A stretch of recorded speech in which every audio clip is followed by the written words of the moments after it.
One second. Shyam Sundar గారు నమస్తే అండి అందరికి. నమస్తే శ్యామ్ సుందర్ గారు. సో ఒకటే పాయింట్, హిడ్మా విషయంలో లొంగిపోతామని అన్నారు ముందే అన్నా గానీ, సో పట్టుకొని కాల్చి చంపారు, ఒక బూటకపు ఎన్కౌంటర్ అని చెప్పేసి మావోయిస్ట్ కమిటీ చెప్తోంది. దీంట్లో దంతెవాడలో జరిగినటువంటి దాడి గురించి కానీ 76 మంది సిఆర్పిఎఫ్ జవాన్లు చనిపోయారు. ఆ తర్వాత 2013లో జరిగినటువంటి జీర్వా ఘాటికి సంబంధించి కానీ, బస్తర్లో 2017లో సుక్మాలో, దంతెవాడలో మళ్ళీ ఐఈడి దాడులు జరిగాయి. ఇవన్నీ కూడా కారణం ఎవరు అంటే the master mind is Hidma. So అట్లాంటి హిడ్మా శాంతి చర్చలకు వస్తామన్నా కానీ, సో ఇది కేంద్రం కావాలనే చంపేశారు, కుట్రపూరితంగా చేసినటువంటి ఎన్కౌంటర్ అని చెప్పేసి మావోయిస్ట్ పార్టీ చెప్తోంది. సో ఇటువైపు నుంచి మరణాలు ఉన్నాయి, అటువైపు నుంచి మరణాలు ఉన్నాయి, రెండు వైపుల నుంచి ఉన్నాయి. ఫస్ట్ ఆఫ్ ఆల్ ఆలోచించాల్సిన విషయం ఏంటంటే, నక్సలైట్లు ఎప్పుడైనా నక్సలైట్లు కానీ సోకాల్డ్ పౌర హక్కుల సంఘం నాయకులను ఏ రోజైనా ఇది నిజమైన ఎన్కౌంటరే అని ఎప్పుడన్నా చెప్పారా? ఇప్పుడు హిడ్మాని ఖండించడానికి ఇంతవరకు హిస్టరీలో రియల్ జరిగిన ఎన్కౌంటర్లను కూడా ఫేక్ ఎన్కౌంటర్లే అన్నారు. ఇంకో విషయం, మల్లోజుల గారు అడవిలో ఉన్నంత వరకు ఆయన గొప్ప సిద్ధాంతకర్త, గొప్పది. ఆయన లొంగిపోతే కథ సిద్ధాంత ద్రోహియా?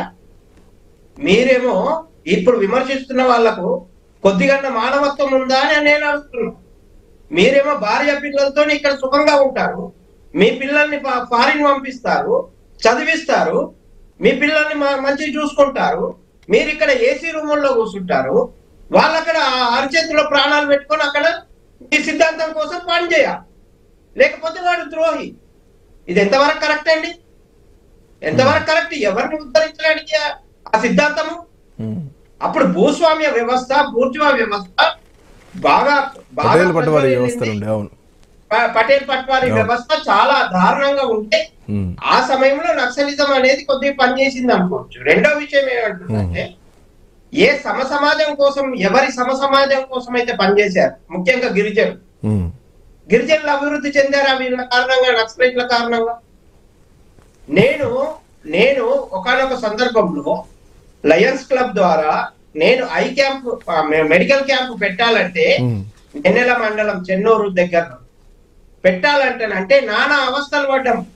పోతే అండి అక్కడ గిరిజన గ్రామాల్లో కూడా కన్నీళ్ళు వచ్చినాయండి మాకు. వాళ్ళ అవస్థ చూసి, వాళ్ళకు ఒక వైద్య సౌకర్యం లేదు, రోడ్డు సౌకర్యం లేదు, పలకరించే దిక్కు లేదు. పోతే నక్సలైట్లు కొట్టేస్తారు, రోడ్లు వేయనివ్వరు. నక్సలిజం ఏం సాధించినట్టండి? వీళ్ళు ఇక్కడ కూర్చుండి ఇవాళ మల్లోజుల మీరు లొంగిపోండి, ప్రాణాలు పోగొట్టుకోకండి అని చెప్తే ఆయన ద్రోహి అయిపోయాడా? ఇన్ని రోజులు, ఇన్ని సంవత్సరాలు ఆయన జీవితం నాశనం చేసుకున్నారు. ఇంతవరకు అడవుల్లో ఉన్న వాళ్ళు పాపం వాళ్ళ జీవితాలు నాశనం చేసుకున్నారు. అంటే ఇక్కడ పాయింట్ ఏంటంటే, నేను అంటే ఇక్కడ ఎక్కడ చర్చ ఎక్కడ వస్తుందంటే, శ్యామ్ సుందర్ గారు ఇప్పుడు ఎవరి వ్యక్తిగత జీవితం వాళ్ళది, ఒకరి జీవితం మీద ఇంకొకరికి హక్కు లేదు మీరు అన్నట్టు. పాయింట్ ఏంటంటే, శ్రీకాంత్ గారు నేను అదే అడుగుతున్నా, నీ వ్యక్తిగత జీవితం అన్నప్పుడు నువ్వు ఇంకొకరిని తప్పట్టే నైతిక అర్హత నీకు లేదు. నీ వ్యక్తిగత జీవితం అన్నప్పుడు నువ్వు గద్దర్ ఎంతమంది జీవితాలు నాశనం చేశాడండి? అడవులకు పంపించేసి ఆయన బతికిలేడు. ఆయన గురించి చర్చ వద్దు. ఆయన ఏం చేశాడండి? చనిపోక ముందు ఏం చేశాడు? సిద్ధాంతం వదిలేసి వచ్చి కాంగ్రెస్ లో చేరి వాళ్ళ పిల్లలకు రాజకీయ భవిష్యత్తు కూడా కల్పించాడు. వరవరరావు గారు ఎన్ని రోజున అడవుల్లోకి పోయి పనిచేసిన వ్యక్తి, లేకుంటే ఇప్పుడు మాట్లాడుతున్నటువంటి అర్బన్ నక్సలైట్స్ ఏదైతే ఉన్నారో, నక్సలైట్లు లొంగిపోతున్నారు, లొంగిపోయిన వాళ్ళంతా సిద్ధాంత ద్రోహులు అని చెప్తున్న వాళ్ళు ఎవరైతే ఉన్నారో, ఏ రోజన్నా అడవులోకి పోయి పనిచేసిన వాళ్ళు ఉన్నారా? పోయి పనిచేస్తే వాళ్ళ కష్టాలు ఏంటి అనేది తెలిసి, అంటే వాళ్ళు మీకోసం ప్రాణాలు పోగొట్టుకోవాలా? మీరు మాత్రం మీ భార్య పిల్లలతో ఇక్కడ సుఖంగా బతుకుతారు. మీ పిల్లల్ని మంచి అమెరికా, ఫారిన్ కంట్రీస్ కు పంపించి మీరు డెవలప్ చేసుకుంటారు. అమాయకులైనటువంటి గిరిజనుల్ని అన్యాయంగా పంపిస్తారు. వాళ్ళంతా భయపడి చాలా మంది ప్రాణాలు పోగొట్టుకున్నారు. కేంద్ర ప్రభుత్వం స్పష్టంగా చెప్పింది, మేము చంపేస్తాము, మీరు లొంగిపోండి, ఆయుధాలు వదిలేయండి, ఆయుధాలతో మీరు సాధించేది ఏం లేదు అని స్పష్టంగా చెప్పింది. చెప్పిన తర్వాత కూడా వినకుండా చాలా మంది ప్రాణాలు తీశారు వీళ్ళు. ఫస్ట్ అర్బన్ నక్సలైట్లు మావోయిస్టులను లోపటేయాలండి. ఎవరైతే దేశ సిద్ధాంత ద్రోహులు అంటున్నారో వాళ్ళని లోపటేయాలి. కొద్దిగా మానవత్వం ఉందా వాళ్ళకి? అంటే ఒక కామెంట్ ఒకటి శ్యామ్ సుందర్ గారు వదిలేసి రావాలి. శ్యామ్ సుందర్ గారు సిద్ధాంతం పట్టుకొని ప్రజాస్వామ్యబద్ధంగా పని చేయండి. శ్యామ్ సుందర్ గారు మీ opinion will take your opinions. నా వాయిస్ పోతుందా శ్యామ్ సుందర్ గారికి పీసీఆర్? శ్యామ్ సుందర్ గారు, అంటే ఇక్కడ అనుమానమా లేదంటే వాదన? లొంగిపోయిన వాళ్ళు కోవర్ట్ పాలిటిక్స్ చేస్తున్నారు. ఇంతకాలం నరమానవుడికి దొరకనటువంటి హిడ్మా ఈ రోజు ఎట్లా దొరికారు? సో ఈ లీక్స్ ఎగ్జిట్ అండ్ ఎంట్రీస్ ఎవరికి తెలుసు? సో తెలిసిన వాళ్ళే ఏదో ప్రయత్నం చేశారు, ఉప్పందించారనేది ప్రధానమైనటువంటి ఆరోపణ. సో ఇది ఒకవేళ లొంగిపోయిన వాళ్ళు ఉంటే గురించి అని కాదండి, హిడ్మా కూడా లొంగిపోవడానికి చాలా అవకాశాలు ఉండే. మల్లోజులో లొంగిపోవడానికి అవకాశం ఇచ్చినప్పుడు హిడ్మా లొంగిపోవడానికి అవకాశం ఇవ్వాలండి. ఎగ్జాక్ట్లీ. ఆ రాష్ట్ర డిప్యూటీ సీఎం ఇంటికి పోయి మాట్లాడొచ్చారు కదా లొంగిపోమని చెప్పి. అంతే కదా, వాళ్ళ ఇంటికి వెళ్ళారు, వాళ్ళ సంబంధిత వాళ్ళ ఇంటికి కూడా వెళ్ళారు. సెంట్రల్ కమిటీ నాయకులు కూడా లొంగిపోవడానికి అవకాశం ఇచ్చినప్పుడు ఒక హిడ్మాను చంపాల్సిన అవసరం ప్రభుత్వానికి ఏముంటుంది? పాయింట్. ప్రభుత్వానికి ఏముంటుంది? అంత కక్ష ఏమి ఉండదు కదా. పోనీ హిడ్మా పెద్ద గొప్ప నాయకుడు లాగా ఆయన ఎంతమంది జీవితాలు నాశనం చేశాడు. ఇవాళ చనిపోగానే చనిపోయాడు బూటకపోయిన ఆయన జీవితాలు ఎంతమంది జీవితాలు నాశనమైనాయి ఆయన వల్ల. ఆయన సిద్ధాంతం పనికి మాలిన పూజపట్టిన సిద్ధాంతం. సో మీ దృష్టిలో మావోయిస్టు సిద్ధాంతాలన్నీ గతంలోనే ఉండే, భూస్వామ్య వ్యవస్థతోటి ఆ సిద్ధాంతాలు పోయినాయి. ఇప్పుడు ఆ సిద్ధాంతం పనికిరాదు, ఇప్పుడు ఆ ఇజం పనికిరాదని మీరు అంటున్నారు. భూస్వామ్య వ్యవస్థకు వ్యతిరేకంగా, బూర్జువా వ్యవస్థకు వ్యతిరేకంగా ఆవిర్భవించిందే మావోయిస్టు సిద్ధాంతం. ఆ భూస్వామ్య వ్యవస్థ బూర్జువా వ్యవస్థనే పోయిన తర్వాత ఇంకా మావోయిస్టు ఏం అవసరం అండి? అవసరం లేదు కదా. అవసరం ఉంటే విషయం వేరు. అవసరం ఉంది కూడా ఉత్సాహంగా పోయారు, తుపాకులు పట్టారు, పోరాడారు. ఇప్పుడు ఏం అవసరం ఉంది? రైట్, ఇదే అంశం పైన మాట్లాడదాం. ఇంకా అడవిలో ఆ తుపాకీ అవసరం ఉందా? ఆ తుపాకీ హ్యాండ్ ఓవర్ చేయాల్సినటువంటి సమయం ఆసన్నమైందా? ఈ లేఖ సారాంశం ఏమిటి? ఉద్యమ ద్రోహులుగా బయటకు వచ్చిన వాళ్ళను మావోయిస్టు పార్టీ చెప్తోంది, మరణించిన వాళ్లకు ఫేక్ ఎన్కౌంటర్లు చేస్తోంది ప్రభుత్వం అని మాట్లాడుతున్నారు. ఈ లక్ష్యం ఏంటి? ఎటువైపు పోబోతుంది? ఆపరేషన్ కగార్ ఎండ్ కార్డు పడ్డట్టేనా? ఈ లేఖతో రేపటి బంద్తో ఇంకొక ఎపిసోడ్ మొదలు కాబోతోంది. ఒక చిన్న బ్రేక్ తీసుకుందాం. బ్రేక్ తర్వాత debate will be continued.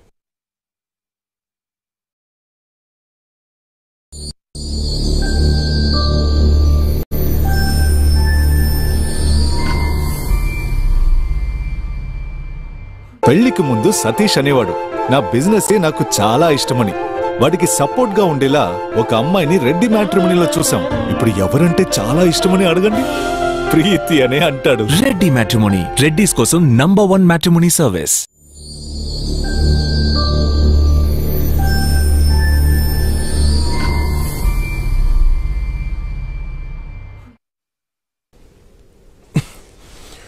Right, welcome back to prime time debate.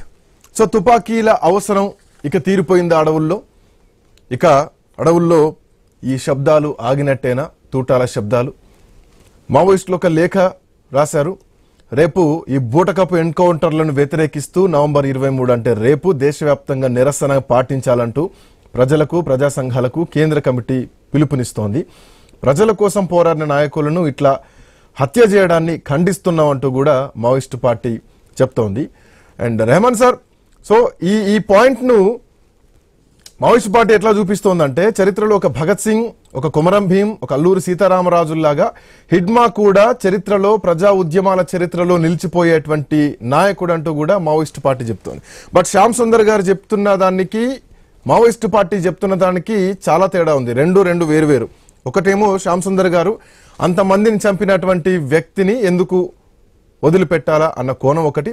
అసలు మావోయిస్టులు అవసరమా? ఒకప్పటి భూస్వామ్య వ్యవస్థ, పటేల్ పట్టువారి వ్యవస్థ ఇప్పుడు ఉందా? ఇప్పుడు మావోయిస్టులు ఎందుకు? అండ్ మోర్ ఓవర్ లొంగిపోతున్న వాళ్ళ, లేదంటే ఎన్కౌంటర్లో చనిపోతున్న వాళ్ళంతా కూడా 60-65 ఏళ్ల వయసు, 70 ఏళ్ల వయసు మీద పడ్డ వాళ్లే గానీ కొత్త తరం, కొత్త రిక్రూట్మెంట్స్ లేవు మావోయిస్టు పార్టీల్లో. బట్ మావోయిస్టుల లేఖలుంది అంటే ఇజం ఉండడం వేరు, మావోయిస్టులు ఉండడం వేరు. సో ఇది ఎట్లాంటి పరిణామాలను చూడొచ్చు ఈ అంశాలను బట్టి, ఈ 2 పాయింట్లను రెహమాన్ గారు?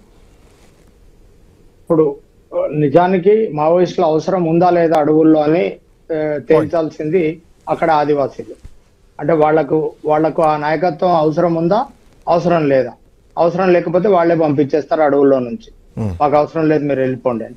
అయితే హిడ్మా దేని ప్రాతిపదికన కొట్లాడినాడు, ఎవరి కోసం కొట్లాడినాడు, ఎందుకోసం కొట్లాడినాడు అనేది డెఫినెట్ గా అంటే ఆయన చనిపోయినా ఆయన మరణానంతరం ఆ చర్చ తప్పకుండా ఉంటది. అయితే హిడ్మా అతి చిన్న వయసులో 7వ తరగతి వరకే చదువుకొని ఉద్యమంలోకి వచ్చి ఆయన బీబీసీకి ఇంటర్వ్యూ ఇవ్వడం కూడా మనం చూసినాం ఆంగ్లంలో. అయితే అంత చదువుకొని ఎదిగిన తర్వాత అసలు వాళ్ళ నినాదం ఏంది, ఆ నినాదం ఎవరి పక్షాన్ని నిలబడుతుంది, ఎవరికి ఉపయోగపడుతుంది, ఎవరి కోసం కొట్లాడినారు అనేది డెఫినెట్ గా ఖచ్చితమైనటువంటి చర్చ ఉంటుంది. ఈ రోజు అడవుల్లో ఉన్నటువంటి మొత్తం సహజ సంపదన అంతా కార్పొరేట్ కంపెనీలకు అప్పజెప్పాలనేది ఒక మోడల్. ప్రభుత్వాలు ఏమున్నా డెఫినెట్ గా అక్కడ వనరుల పైన ఒక మోడల్ ని తయారు చేస్తాయి. అది కాంగ్రెస్ ప్రభుత్వం కావచ్చు, బీజేపీ ప్రభుత్వం కావచ్చు, ప్రభుత్వాలు ఏమున్నా. అయితే మా అడవి మాకే ఉండాలా, ఈ అడవి మీద హక్కు మాదే అనేటువంటి నిదానం, జల్ జమీన్ జంగల్ ఈ నినాదం కొమరం భీం అంతకంటే ముందు నుంచి ఉన్నటువంటి నినాదం ఇది. అంటే అడవిని సంరక్షించుకోవడానికి అడవుల పైన హక్కు ఆదివాసీలదే అని చెప్పి నమ్మి ఆయన హిడ్మా అటువైపుగా వెళ్ళినట్టుగా ఈ రోజు వచ్చినటువంటి లేఖనే కానీ లేకపోతే ఆయన పరిణామ క్రమాన్ని కానీ మనం చూస్తే ఉంటది. అంటే అల్లూరి సీతారామరాజు కానీ, కొమరం భీం కానీ, బిర్సా ముండా కానీ వీళ్ళంతా పోరాడింది ఆదివాసీల పక్షాన అడవిలో జరిగేటువంటి దోపిడీకి వ్యతిరేకంగా. అంటే ఇంతకు ముందు శ్యామ్ సుందర్ గారు అన్నట్టు అడవుల్లో ఉండే ఆదివాసుల్ని 75 ఏళ్ల స్వతంత్ర భారతం మనుషులుగా గుర్తించలేదు, వాళ్ళకు ఓటు హక్కు కల్పించలేదు, వాళ్ళ దగ్గరికి ప్రభుత్వాలు వెళ్ళలేదు, వాళ్ళను ఈ దేశ పౌరులుగా గుర్తించలేదు, అడవుల్లోకి వెళ్ళి వాళ్లకు కనీసమైనటువంటి సౌకర్యాలు కలిగించలేదు. ఆదిలాబాద్ జిల్లాలో మనం చాలా సార్లు చూసినాం, మలేరియా, డెంగ్యూ లాంటి వ్యాధులు వచ్చి 100ల మంది చనిపోయినటువంటి సందర్భాలు చూస్తాం. ఏమైనా ప్రభుత్వము స్వతంత్ర ఫలాలు అనేటువంటివి ఆదివాసీలకు దక్కాలా, ఆదివాసీల్ని కూడా మనం మెయిన్ స్ట్రీమ్ లోకి తీసుకురావాలా, వాళ్ళని మనలాంటి పౌరులుగానే వాళ్ళని గుర్తించాలా, వాళ్ళ కనీసమైనటువంటి విద్య అవకాశాలన్నిటిని మనం కల్పించాలి. ఆదివాసీల్ని ఈ దేశ పౌరులుగా విస్మరించినందుకు ఒక ఆల్టర్నేటివ్ గా ఆ ఉద్యమం జరిగినట్టుగా మనకు కనపడతా ఉన్నది. అవసరం లేదనుకుంటే డెఫినెట్ గా ఆదివాసీలు వాళ్ళని అడవుల్లో నుంచి ఆదివాసీలకు మావోయిస్టుల అవసరం ఉందా లేదా అంటే ఒక అడవులకు రక్షణగా ఆదివాసీలకు రక్షణగానే మావోయిస్టులు ఉన్నారు అన్నది మీరు చెప్పినటువంటి మాటలు అర్థమవుతుంది. గత వ్యవస్థకు పూర్తి భిన్నంగా ఇప్పుడు ఉన్నటువంటి పరిస్థితి. అడవుల్లో ఏవో ఉన్నాయి నిక్షేపాలు, వీటిని కాపాడడానికి అంటే వీటికి గిరిజనులు అడ్డొస్తున్నారు, సో వాళ్ళని కాపాడడానికి అడవులను కాపాడడానికి ఈరోజు మావోయిస్టులు ఉన్నారు అన్నది ఒక పంతాలో అర్థమవుతున్నటువంటి పరిస్థితి. బట్ ఇందులో గిరిజనుల మరణాలు కూడా చాలా జరిగాయి. ఫేక్ ఎన్కౌంటర్లలో గిరిజనులు కూడా చనిపోయారన్నటువంటి వార్తలు, వదంతులు వినిపించాయి. ఒకవేళ నిజంగానే అడవులను కేంద్రం చెరబడుతోంది అని అంటే ఇంతమంది మావోయిస్టులు ఎందుకు బయటకు వస్తున్నారు? భయపడి బయటకు వస్తున్నారా? సిద్ధాంతాలకు తిలోదకాలు ఇచ్చి బయటకు వస్తున్నారా? ఒక సిద్ధాంతం అనేది ఒకటి ఉంటుంది కదా, సో వీళ్ళంతా ఎందుకు బయటకు వచ్చేస్తున్నారు? మరి అడవుల్లోనే నిక్షేపాలని, ఈ అడవుల కోసమే కేంద్రం ప్రయత్నాలు చేస్తోంది, అడవుల్ని కొట్టేయడానికి లేదంటే అడవులు నిక్షేపాలు తీసుకోవడానికి. ఇది ఒక ప్రజా ఉద్యమం లాగా దీన్ని మలవడానికి వాళ్ళకు కూడా అవకాశం ఉంది కదా, సో ఆ కోణంలో ఎందుకు దీన్ని ఆలోచించకూడదు? శ్రీకాంత్, నిజానికి ఆపరేషన్ కగార్ లో ఇటు పోలీసులు చనిపోతున్నారు, ఆదివాసీలు చనిపోతున్నారు, మావోయిస్టులు చనిపోతున్నారు. అంటే ఈ దేశ పౌరుడిగా నేను ఒక శాంతి కాముకుడిగా చెప్పేది ఏంటంటే ముగ్గురు చనిపోవడానికి వీలు లేదు, ముగ్గురు కాపాడబడాలి. ఈ ముగ్గురు మన దేశ సంపద. అంటే ఇటు పోలీసు ఒకరు చనిపోయినా ఈ దేశానికి నష్టమే. వాళ్ళు అంటే వేతనం కోసం అనొచ్చు, లేకపోతే వాళ్ళ జీవన ఉపాధి కోసమా, లేకపోతే మిగతా అంశాల పట్ల ప్రేమ ఉండొచ్చు కూడా. అర్ధసైనిక బలగాల్లో దేశం మీద ప్రేమతోటి కూడా చేరిన వాళ్ళు చాలా మంది ఉంటారు, కారణాలు ఏమైనా.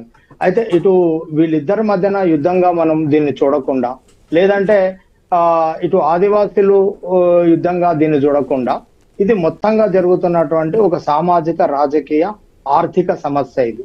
ఇది ఇందులో పోరాడుతున్నటువంటి వాళ్ళు, ప్రాణాలు పోగొట్టుకుంటున్నటువంటి వాళ్ళు తమ వ్యక్తిగతమైనటువంటి జీతాల కోసమో, స్వార్థం కోసమో, లేకపోతే తాము దోచుకొని వచ్చి ఇంట్లో పెట్టుకోవడం కోసం చేయట్లేదు.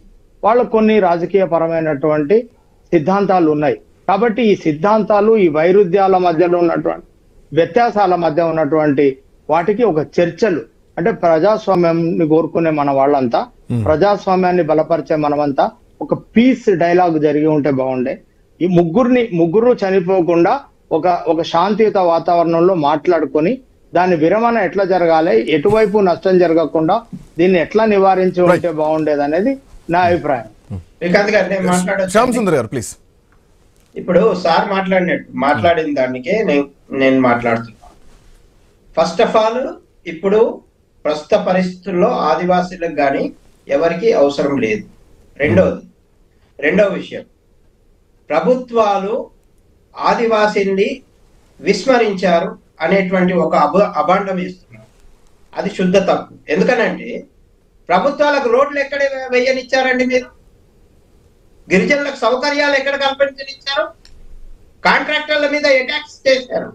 కాంట్రాక్టర్లను భయపెట్టించారు రోడ్లు వేయొద్దు అని చెప్పి. రెండో విషయం, జస్ట్ వెయిట్, మీరు మాట్లాడింది మొత్తం విన్నా, దానికే చెప్తున్నా. ప్రభుత్వాన్ని మీరు బ్లేమ్ చెయ్యకండి. ఆ సిద్ధాంతము ప్రస్తుత పరిస్థితుల్లో పనికిరాదు, క్లియర్. రెండో విషయం ఏంటంటే మీరు అంటున్నారు చర్చలు జరపాలి. వైఎస్ఆర్ పీరియడ్ లో చర్చలు జరిగిన ఏం సాధించారండి? ఏం సాధించారు? ఆ చర్చల పేరుతో మళ్ళీ వీళ్ళు బలోపేతం కావడం కోసం అదొక కుట్ర. ఒక రకంగా చర్చలు ఎవరితో చేస్తారండి? కాశ్మీర్ లో చర్చలు జరుపుతున్నారు అంటే కాశ్మీర్ లో చర్చలు జరుపుతుంది, తీవ్రవాదులతో చర్చలు జరపట్లేదు. పాకిస్తాన్ తో చర్చలు జరుపుతున్నారు, చర్చలు జరిపారు. అది దేశం. ఒక రాజ్యం ఇంకో రాజ్యంతో చర్చలు జరుపుతుంది. కానీ ఒక రాజ్యం పోయి ఇంకో తీవ్రవాద సంస్థతో చర్చలు జరిపే ప్రశ్నే ఉండకూడదు. వైఎస్ఆర్ గారు పెద్ద పొరపాటు చేశారు చర్చల పేరు మీద. సరే, ఆయన ఏదో మంచి ఆశయం చేశారు. ఆశిస్తే ఏం జరిగిందండి? ఏమన్నా మార్పు వచ్చిందా? ఏమన్నా ఒప్పుకున్నారా వీళ్ళు? మళ్ళీ అదే ఆయుధాలు పట్టుకొని పోయారు, మళ్ళీ చంపడం మొదలు పెట్టారు. ఎంతకాలం చంపుతారు మీరు? మిమ్మల్ని చంపే అధికారం ఎవరికి లేనప్పుడు మీరు చంపే అధికారం కూడా ఎవరిచ్చారు మీకు? ఇప్పుడు హిడ్మాన్ చంపే అధికారం ఎవరిచ్చారు? వీళ్ళు ప్రశ్నిస్తున్నారు ఎవరు అధికారం ఇచ్చారు? ఎవరిని వాడితే వాళ్ళని చంపడానికి?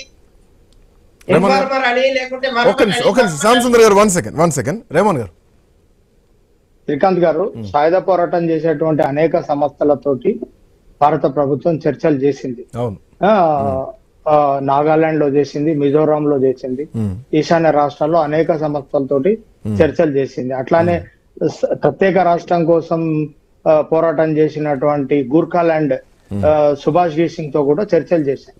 పీస్ డైలాగ్ చేయడం తప్పు కాదు. ఒకవేళ ఆ సిద్ధాంతమే డొల్ల సిద్ధాంతం అయినప్పుడు, ఆ సిద్ధాంతం పసలేని సిద్ధాంతం అయినప్పుడు ఇక చర్చల సందర్భంగా కూడా బలపడేటువంటి అవకాశమే లేదు.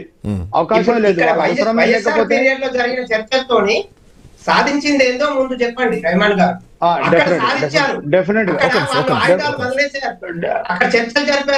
వాస్తవే జానారెడ్డి మధ్యవర్తిత్వంలో అప్పుడు చర్చలు జరిగినాయి కదా. చర్చలు జరిగినాయి, ఏం లాభం జరిగింది? మావోయిస్టులు ఏం సాధించారు? ఆ తర్వాత ఎందుకు మళ్ళీ తుపాకీ తూటాలు వేలినాయి అన్నది ఆయన ఇస్తున్న ప్రశ్న. అదే ఇప్పుడు నిజానికి నేను నిన్న ఒక ఆఫీసర్లు, మిగతా పోలీస్ ఆఫీసర్ల ఇంటర్వ్యూలు కూడా నేను చూశాను. అంటే ఆ చర్చలకు సంబంధించి వాళ్ళు ఆయుధాలని పక్కన పెట్టి చర్చలకు వచ్చారు. చర్చలు అర్ధాంతరంగానే ముగిసినాయి. అయితే వాళ్ళ సందర్భంగా భూములు ఎక్కడున్నాయి, ప్రభుత్వం అంటే రాష్ట్ర ప్రభుత్వం అడిగింది భూములు ఎక్కడున్నాయి పంచడానికి అన్నప్పుడు ఒక్కొక్క రియల్టర్ దగ్గర, ఒక్కొక్క కంపెనీ దగ్గర ఎన్నెన్ని భూములు ఉన్నాయో వాళ్ళు బయట పెట్టారు. ఇన్ని లక్షల ఎకరాల భూములు ఉన్నాయి, ఈ భూముల్ని చట్ట ప్రకారంగా మీరు ప్రజలకు పంచండి అన్నారు. అట్లానే పోలీసులకు సంబంధించి అంటే పోలీసులను ఎల్డీసీలుగా అంటే క్లర్కులుగా గుర్తించాలన్నటువంటి పోలీసు డిమాండ్ కూడా వాళ్ళు అప్పుడు రాష్ట్ర ప్రభుత్వం ముందర పెట్టడం జరిగింది. ఆ డిమాండ్ కూడా ప్రభుత్వం ఆమోదించింది.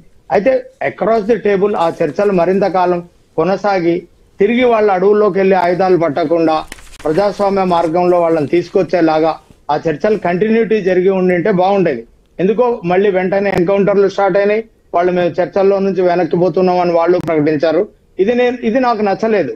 సుదీర్ఘ కాలంగా చర్చలు జరిగి ఆ చర్చల్లో నుంచి ఒక ఫలితం ఇక మీరు దీన్ని అంటే ఎవరు అంటే వాళ్ళది కనుక మొండి పంచాయతీ అయితే వాళ్ళని నిలబెట్టాల్సి ఉండే ప్రభుత్వం. మీరు దీన్ని ఆచరణ సాధ్యం కానటువంటి విషయాలు ప్రజల ముందు ఉంచారు. మీరు ఏవైతే డిమాండ్లుగా ప్రజల ముందు పెడుతున్నారు, చెప్పొచ్చా ప్రజల డిమాండ్లుగా ఏవైతే పెడుతున్నారో అవి పరిష్కరించడానికి వీలు కావు. ప్రజాస్వామ్యబద్ధంగా ఎన్నికైనటువంటి ప్రభుత్వాలు ఇట్లాంటి ఆలోచనలు చేయలేవని చెప్పి వాళ్ళను ప్రజల ముందు నగ్నంగా నిలబెట్టి ఉంటే బాగుండేది. ఆ చర్చలు అర్థాంతరంగా ముగిసిపోయి ఆ తర్వాత జరిగినటువంటి ఎన్కౌంటర్లతోటి తిరిగి వాళ్ళు మళ్ళీ అజ్ఞాతంలోకి వెళ్లిపోయి మళ్ళీ చర్చల ప్రస్తావన రాలేదు. అది కేంద్ర ప్రభుత్వం జరపలేదు, రాష్ట్ర ప్రభుత్వమే జరిపింది. అయితే ఈశాన్య రాష్ట్రాల్లో సాయుధ పోరాటం జరిగినటువంటి అనేక సంస్థలతోటి కేంద్రం గతంలో చర్చలు జరిపింది. ఇంతకు ముందు ఆ టెర్రరిస్టులను ప్రోత్సహిస్తున్నది పాకిస్తాన్.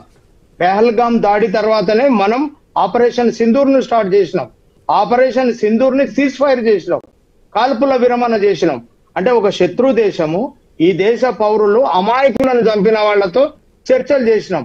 మావోయిస్టులు ఈ దేశ పౌరులు, అవునన్నా కాదన్నా ఈ దేశ బిడ్డలు వాళ్ళు. కానీ వీళ్లతో చర్చలు జరపడం తప్పు కాదు.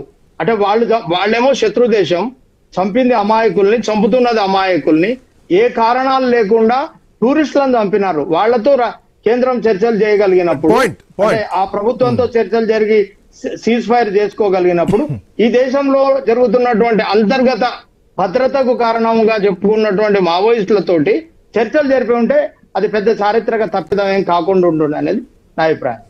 శ్యామసుందర్ గారు, నిజం అంటే వాస్తవానికి శాంతి చర్చలకు రమ్మని కేంద్రం కంటే ముందు శాంతి చర్చలకు మేమే వస్తామని చెప్పేసి 1-2 సార్లు మావోయిస్టు పార్టీ నుంచే లేఖలు వచ్చాయి.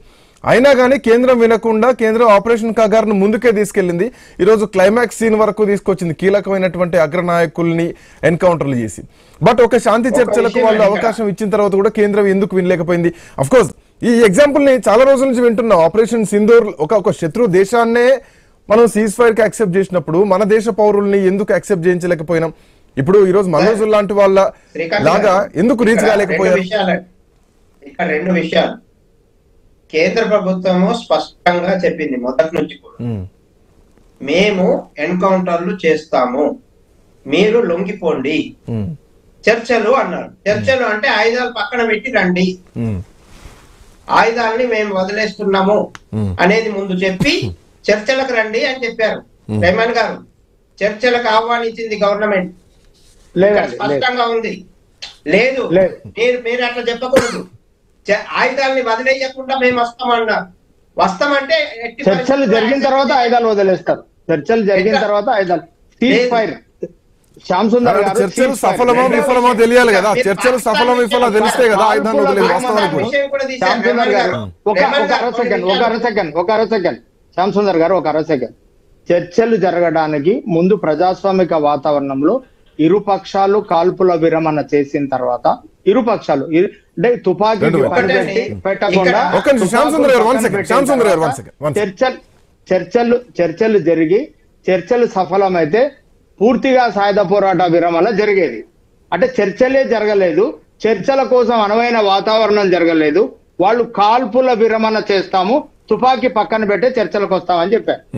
అయితే ఒక విషయం ఇక్కడ శ్రీకాంత్ గారు, ఇక్కడ విషయం ఏంటంటే మొదటి నుంచి కూడా కేంద్రం చెప్తుంది, ఆయుధాలు చేతిలో పట్టుకొని మేము చర్చలకు వస్తాము అంటే మాత్రం అంగీకరించే ప్రశ్నే లేదు అని చెప్పేసి చెప్పింది. కేంద్ర ప్రభుత్వం స్పష్టంగా చెప్పింది, ఆయుధాలు పక్కన పెట్టండి, మేము చర్చించడానికి సిద్ధంగా ఉన్నాం. రెండవ విషయం, మీరు లొంగిపోండి, మీ పైన ప్రకటించినటువంటి రివార్డు అమౌంట్ కూడా మీకు వచ్చేస్తుంది, మీ కుటుంబాలతో మీరు సుఖంగా జీవించండి అని ఒక అవకాశం ఇచ్చారు. మూడో విషయం, రెహమాన్ గారు అంటున్నారు సీజ్ ఫైర్ టెర్రరిస్టులతో పాకిస్తాన్ తో సీజ్ ఫైర్ అనేది. మోడీ గారు పార్లమెంట్ లో స్పష్టంగా చెప్పారు, మాకు ఏ గవర్నమెంట్ కూడా ఎవరు కూడా ఎక్కడ విదేశీ శక్తులు ఏవి కూడా మమ్మల్ని ఒత్తిడి చెయ్యలేదు, ఎవరు మాతో మాట్లాడలేదు అని చెప్పిన తర్వాత కూడా మళ్ళీ పాకిస్తాన్ తో చర్చలు జరిపారు. అక్కడ పాకిస్తాన్ నుంచి ఒక ప్రతిపాదన వచ్చింది, మాకు సీజ్ ఫైర్ ఇవ్వండి, అవకాశం ఇవ్వండి అని చెప్పేసి వాళ్ళ నుంచి రిక్వెస్ట్ వచ్చింది. రిక్వెస్ట్ వచ్చిన తర్వాత కూడా ఈ ఆపరేషన్ సింధూర్ అనేది కంటిన్యూ అవుతుంది, ఒకవేళ కనుక ఇలాగే తీవ్రవాద చర్యలు కనుక కంటిన్యూ అవుతే ఆపరేషన్ సింధూర్ అనేది ఆపట్లేదు, ఇది కంటిన్యూ అవుతుంది అని చెప్పేసి పదే పదే కేంద్ర ప్రభుత్వం చెప్పింది. శ్యామసుందర్ గారు నేను కూడా మీరు చెప్తున్నది మీరు చెప్తున్నది నేను ఏ గవర్నమెంట్ చర్చ జరపడం తప్పండి. టెర్రరిస్టులతో చర్చలు జరపడం ఏంటండి? టెర్రరిస్టులు దేశద్రోహులు అండి. అయితే మీరు విదేశీ ప్రభుత్వం పైన ఎవరో ఒత్తిడి చేస్తే చర్చలు జరిపారని నేను కూడా ఇక్కడ అనలేదు. ఓకే ఓకే ఓకే సరే. అయితే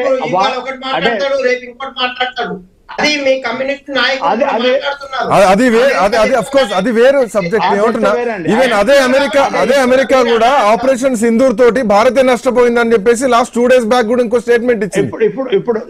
ఇప్పుడు శ్రీకాంత్ గారు ఆయన అన్నది ఏంటంటే ఒక విదేశీ ప్రభుత్వము ఈ దేశంలో టెర్రరిస్టులను ప్రోత్సహిస్తున్నటువంటి ఒక దేశం, అవునన్నా కాదన్నా పాక్ ప్రేరేపిత టెర్రరిజం ఈ దేశంలో ఉంది. మనం ఆల్వేస్ బాధితులం. ఆ విదేశీ టెర్రరిస్టులను అంటే పాక్ ప్రేరేపిత టెర్రరిస్టులను ప్రోత్సహిస్తున్నటువంటి ఒక ప్రభుత్వము ఈ దేశానికి ఒక రిక్వెస్ట్ పంపిస్తే మనం ఆమోదించి సీజ్ ఫైర్ కు ఒప్పుకున్నామని శ్యామ్ సుందర్ గారు చెప్తున్నారు. ఈ దేశంలో ఈ దేశ పౌరులు, విద్యాధికులు, నంబాల కేశవ్ ఆర్ఈసీలో గోల్డ్ మెడలిస్ట్ ఇంజనీరింగ్ కాలేజ్.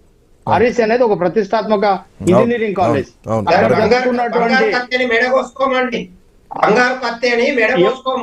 ఎవరి మెడల్ కోసారు వాళ్ళు?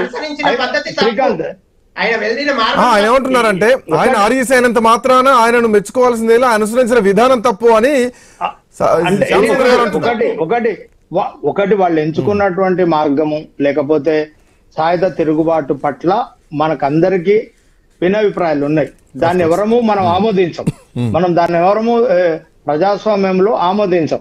వాళ్ళ చేత తుపాకులు లేకుండా పోరాడడానికి లేకపోతే దాన్ని వదిలిపెట్టడానికి కావలసినటువంటి ప్రజాస్వామిక వాతావరణం, ప్రజాస్వామిక వాదులమైనటువంటి మనమంతా వాళ్ళ పైన ఒత్తిడి చేయడానికి ఒకవేళ చర్చల సందర్భంగా ప్రభుత్వం ముందు వాళ్ళు ఏం చెప్తారు, వాళ్ళు సాయుధ పోరాట విరమణ చేయాలంటే వాళ్ళు ఏం చెప్తారు, దానికి ప్రభుత్వం ఆమోదించగలుగుతుందా, ఆమోదించలేదా?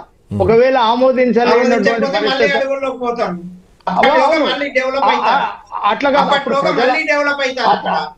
ఎట్లా డెవలప్ అవుతారు? ఆ సిద్ధాంతంలోనే పసలేదని మీరు అంటున్నారు కదా. అంటే అప్పటికిప్పటికి పరిస్థితులు కూడా మారిపోయినాయి కదా శ్యామ్ సుందర్ గారు. శ్రీకాంత్ ఒక్క నిమిషం. చర్చలతో వాళ్ళు నష్టపోయినారు అనేది వాళ్ళ రివ్యూ. అంటే ఎంత నా పాయింట్ ఏంటంటే ఒకవేళ మళ్ళీ చర్చలు విఫలమైనాయి అంటే మళ్ళీ గతంలో జనతా సర్కారు పెట్టినటువంటి పరిస్థితులు ఇప్పుడున్నటువంటి కాలంలో ఉన్నాయా? అట్లాంటి పరిస్థితులు లేవు కదా. ఒక విషయం శ్రీకాంత్ గారు ఈశాన్య రాష్ట్రాల విషయంలో మాట్లాడారు. ఈశాన్య రాష్ట్రాల విషయంలో ముందు ఆయుధాలు వదిలేస్తామనే ప్రతిపాదన ముందు ఆ సంస్థల నుంచి వచ్చింది. వచ్చిన తర్వాతనే చర్చలకు దిగారు. అవి సఫలీకృతమైన. ఇప్పుడు అక్కడ బోడోల్యాండ్ ఉద్యమం లేదు, అక్కడ ఇంకే ఉద్యమాలు లేవు, అక్కడ సాయుధ పోరాటాలు లేవు. కాబట్టి ఇక్కడ కూడా మీరు ముందు తుపాకులు పక్కన పెట్టండి. పక్కన పెట్టి వస్తామని ముందే ఎందుకు చెప్పలేదు? కొంతమందిని చంపిన తర్వాత సో ఇక్కడ పాయింట్ ఏంటంటే ఒక నిమిషం వెంకరెడ్డి గారు గవర్నమెంట్ కరెక్ట్ ఉంది అనే పద్ధతి అప్పుడు మీరు ముందుకొచ్చి మేమతో చర్చ చెప్పండి అంటే ఎందుకు చెప్తారండి? వెంకరెడ్డి గారు చెప్పండి. శాంతి చర్చలకు ఇక తావులేదు. There is no space. ఏమున్నా కానీ లొంగిపోవడమే, లేదంటే ఎన్కౌంటర్లో చనిపోవడం. ఎన్కౌంటర్లు చేస్తామని గతంలోనే మీరు చెప్పారు.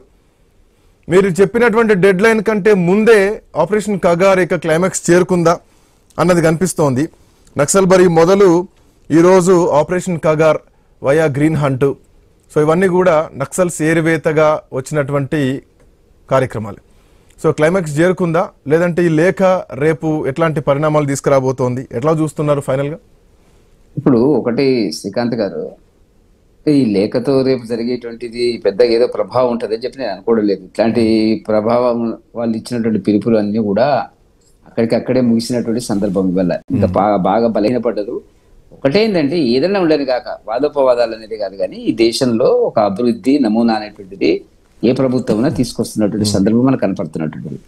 ఆ కోణం లోపల వాళ్ళు ప్రజాస్వామ్య జనజీవన స్రవంతిలోకి వచ్చి ప్రజాస్వామ్య పద్ధతి లోపల తమ నమ్ముతున్నటువంటి సిద్ధాంతాన్ని అభివృద్ధి కోణంలో కానీ అన్యాయాలు కానీ జరుగుతున్నటువంటి దాంట్లో ప్రజలకు నచ్చజెప్పి వాళ్ళు కూడా చట్టసభల్లోకి వచ్చేటువంటి అవకాశాలను అమలు చేయడం అనేది మంచి తప్ప ఇవాళ ఆ కోణంలో ఇవాళ ఇంకా వాళ్ళు చంపారు వీళ్ళు చంపారు అంటే ఇప్పుడు చాలా సందర్భాల్లో చూసినా మనం ఒకవైపున వీళ్ళు చంపుతున్నారు వాళ్ళు చంపుతున్నారు అనేటువంటిది ఇక తప్పదు కదా. ప్రభుత్వాలకు వచ్చేటప్పటికి శాంతి భద్రతలకు వచ్చేటప్పటికి ఏ ప్రభుత్వం అయినా కూడా శాంతి అని కోరుకుంటుంది, శాంతి పద్ధతిలో కూడా అభివృద్ధి జరగాలి అన్ని వర్గాలు అనేటువంటిది ఉంటుంది. కాబట్టి ఇవి మనం ఐన్యూస్ ద్వారా మనం కోరేది ఏంటంటే ఇంకా మిగిలిపోయినటువంటి ఎవరైతే ఉన్నారో వాళ్ళందరూ కూడా జనజీవన శాంతిలోకి రావాలని చెప్పి కోరుకుంటాం ఒక పౌర సమాజం. రైట్.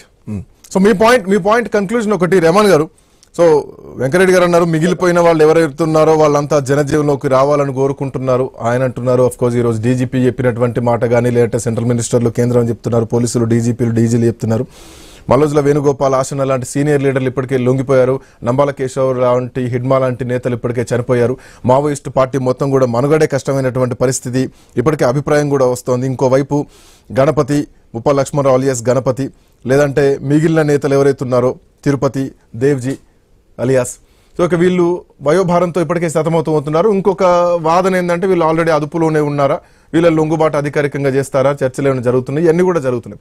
సో ఇక ఒక చరమాంకంలో ఉందనుకోవచ్చా మావోయిస్ట్ పార్టీ? ఎట్లా చూడొచ్చు ఈ ఫైనల్ గా? ఇప్పుడు ప్రభుత్వం తరఫున లేకపోతే కేంద్ర ప్రభుత్వాల తరఫున ఒక పెద్ద యుద్ధమే జరుగుతుంది. మొత్తం అడవులంతా చుట్టుముట్టినారు. అంటే ఒకవైపున కార్పెట్ బాంబింగ్ జరుగుతుంది, ఒకవైపున మొత్తం అంటే ఇప్పుడు అత్యాధునిక టెక్నాలజీ ఇదంతా ఉంది. అంటే ఈ నేపథ్యంలో వాళ్ళు తమ మనగడ సాగిస్తాం అయినా కొట్లాడతారా లేదా రిటర్న్ వచ్చేస్తారా అనేది మనం వేచి చూడాలి. ఏం జరుగుతుంది అనేది వేచి చూడాలి. వాళ్ళు ఇప్పుడు మల్లారాజురెడ్డి ఉన్నారు, ఇంకా ఆ గణపతి ఉన్నాడు, అట్లానే మిగతా కేంద్ర కమిటీ సభ్యులు దేవుజీ ఉన్నాడు, అట్లా మిగతా రాష్ట్ర కమిటీలు ఇంకా నాకు తెలిసి పోలీసులు చెప్తున్నటువంటి లెక్కల ప్రకారం ఇంకో 400 మంది ఈ రాష్ట్రం నుంచి ఫుల్ టైమర్స్ ఉన్నారు. 300 మంది జార్ఖండ్, బీహార్, అస్సాం, ఒరిస్సా రాష్ట్రాల నుంచి ఉన్నారు. అంటే దాదాపు 700 మంది సంఖ్య ఉన్నట్టుగా పోలీసులు ఇంకా చెప్తా ఉన్నారు. డీజీపీ గారు మన రెహమాన్ గారు డీజీపీ గారు చెప్పింది ఇంకా తెలంగాణలో 57, 59, 49 అంటే నాయకత్వం అంటే డివిజన్ కమిటీలో అక్కడ నాయకత్వం వాళ్ళు కాకుండా మిగతా సభ్యులుగా ఉన్నటువంటి వాళ్ళు వేరు. ఈ రోజు కూడా శ్రీకాంత్ కేంద్ర కమిటీ సభ్యులు ఎవరు రాలేదు, వచ్చిన వాళ్ళంతా రాష్ట్ర కమిటీ సభ్యులే. కాబట్టి వాళ్ళు అక్కడ ఉన్నటువంటి పరిస్థితులను బట్టి వాళ్ళు నిర్ణయం తీసుకుంటారని నేను అనుకుంటున్నాను. థ్యాంక్ యూ రెహమాన్ గారు, థ్యాంక్ యూ గంగపురం వెంకరెడ్డి గారు, అట్లాగే శ్యామ్ సుందర్ గారు. సో మొత్తానికి ఇక ఆపరేషన్ కగార్ ఒక చివరి అంకానికి చేరుకున్నట్టేనా? నక్సల్బరీ మొదలు ఆపరేషన్ కగార్ వరకు మావోయిస్టుల చరిత్ర ముగిసినట్టేనా? క్లైమాక్స్ లో ఉందా? మిగతా వాళ్ళు కూడా లొంగిపోవడానికి సిద్ధంగా ఉన్నారా? మల్లోజుల వేణుగోపాల్ ఆసన లాంటి సీనియర్ లీడర్లు ఇప్పటికీ లొంగిపోయారు. Tirupati at the same time Ganapathi ఇంకా రాజిరెడ్డి లాంటి కీలకమైనటువంటి నేతలు, గణేష్ లాంటి కీలకమైన నేతలు ఇంకా అజ్ఞాతంలో ఉన్నారు. సో వీళ్ళు అదుపులో ఉన్నారా లేదంటే చర్చలు జరుగుతున్నాయా? లొంగుబాటుకు సిద్ధంగా ఉన్నారా? తొందరలోనే మావోయిస్టులు కీలకమైనటువంటి అగ్రనాయకత్వం లొంగిపోతుందా? హిడ్మా మరణం తర్వాత మావోయిస్టు పార్టీలో ఒక భారీ అలజడి మొదలైందా? చూద్దాం. కాలవే సమాధానం చెప్పాలి. మావోయిస్టులు ఏం నిర్ణయం తీసుకోబోతున్నారు? That's all for now. Next updates continue అయితే కీప్ వాచింగ్ ఐ న్యూస్.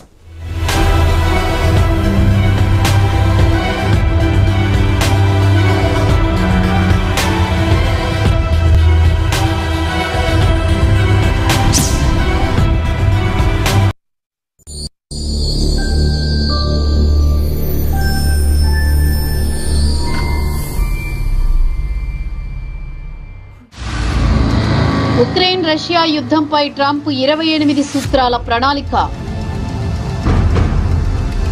వారం రోజుల్లో అంగీకరించాలని జెలెన్స్కీకి అల్టిమేటం. ఇరాన్ చమురు కొనుగోలుతో భారత సంస్థలపై అమెరికా ఆంక్షలు. దేశంలో మళ్లీ చమురు ధరలు భగ్గుమంటాయా? డిజిటల్ దాడితో కుప్పకూలిన పాకిస్తాన్ గోప్యత. భారతీయ హ్యాకర్ల దెబ్బకు పాక్ పౌరుల డేటా లీక్. ఏఐతో ఉద్యోగాలు చేసే అవసరమే ఉండదు. హ్యూమనాయిడ్ రోబోల్లో టెస్లా అగ్రగామిగా ఉంటుందన్న మస్క్. ఇది నిజం. ఈరోజు రాత్రి 8:30 మీ ఐ న్యూస్ లో. సీఎం మార్పు చర్చకు తెర. 5 ఏళ్లు సిద్ధరామయ్యే.